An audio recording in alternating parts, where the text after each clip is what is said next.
Oh, I'm Simon Birch. I'm an artist and I was born in England, but I've been living in Hong Kong for nearly 20 years. I actually came here in 1997, just when the British were leaving, and I came here with no money and no education, and I worked all kinds of odd jobs, but primarily I worked in construction. I worked on the Tsing Ma Bridge. I was a high access worker, so I would abseil down the side of the building, drilling holes and carrying stuff, so, you know, manual labor, which has served me well as an artist, as I kind of understand what it's like to work, you know, like do a real full day's work. Simon is self-taught in a good way. There are no big art schools that we could put on a CV, but that doesn't matter at all.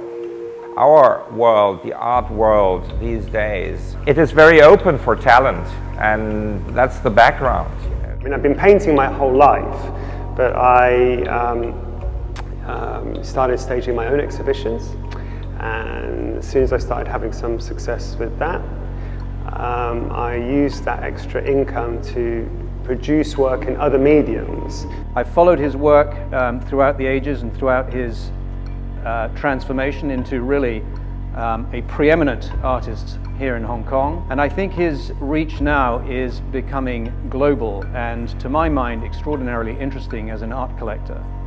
And this led me to collaborate with lots of other designers and filmmakers and architects and all kinds of interesting people, and eventually led to a couple of very large projects. Most notably was Hope and Glory in 2010, and then a follow-up project, Daydreaming, in 2012, and the next project was supposed to be the 14th Factory. With Simon, he's always been interested, as long as at least I've known him, of exploring what it means to be an entity with his particular kind of background.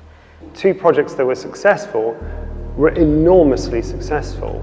I mean, Hope and Glory broke every record in the book in terms of audience numbers and media review. I think we had over 60,000 people came to that show, so that really is kind of a blockbuster. And the scale of that project being at 20,000 square feet, the biggest art project anyone had ever tried in Hong Kong. Simon, of course, is a very dedicated, hard-working artist, and as someone who's willing to put absolutely everything into a project. So the 14th Factory is a multiple media installation. It is about 15 parts that all kind of link together like a jigsaw puzzle. And you as the audience are kind of led from piece to piece. There's an order from one to the next. It has an otherworldliness to it, this space already. And it's something that actually almost ideal for this show. The 14th Factory, I think, is a particularly interesting project because it's situated conceptually within this concept of a center of production, which involved Western presence as well as Chinese presence, a certain kind of collaboration and a certain kind of opposition. And in fact, one of the only places you could trade with China pre-mid-19th century was the 13 Factory district in southern Guangzhou, which was literally 13 large warehouse spaces, each owned by different countries. There was a British factory, an American factory, a Dutch factory, and on and on and on. When Britain won, they won the right to open up all the doors of trade around China, and they won Hong Kong as their chosen port of choice. So the 13 factories kind of disappeared. The 14th Factory, our project, touches on that history and suggests that there is a new space that we all inhabit. It's the entire planet is the 14th Factory. It is now, it is all of us and everything that is going on right now. This place where we're at this point of contraflexure.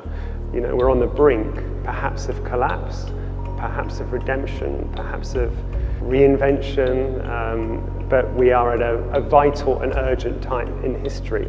I think in Hong Kong we have a biculture, right? The way we're living is like a collage, like everything is completely high class and lower class in my whole day life. So when we combine everything together, I find it very unique. So we want to show this to the West. That is an interesting starting point that will bring something about history to reflecting what now as the world, the value of human, the issues about the whole world.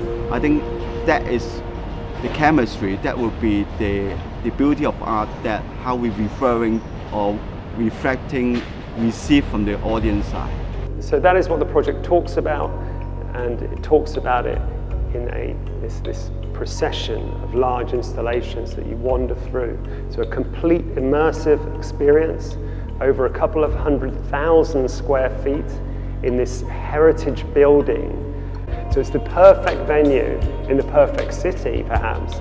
To be quite honest, I think he's doing one of the coolest things I've ever seen. He's transforming Hong Kong art and the entire community, and he's transporting that to the United States, which is a much, much bigger constituency and space.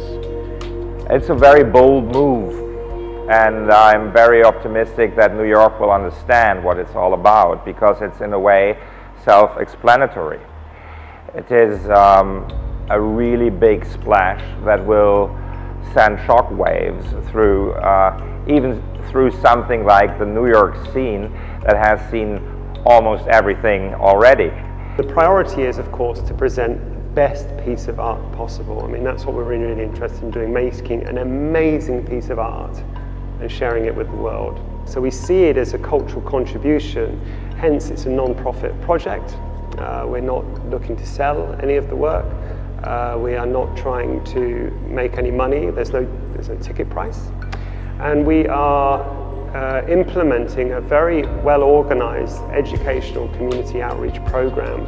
He has been a tremendous support, not only for people who are also newly diagnosed and going through cancer. He's helped to support them and see them through their cancer journey, but he's also been a tremendous support to the Cancer Fund in terms of donating his magnificent art pieces and raising funds for us, as well as many other charities. We have a huge group of very generous collaborators, supporters, fans, believers, whatever you want to call it. We're a real community, collaborative family that have come together to make this thing happen. Rest assured, we'll do our best to bring you the most beautiful art project you've ever seen in your life. Thanks.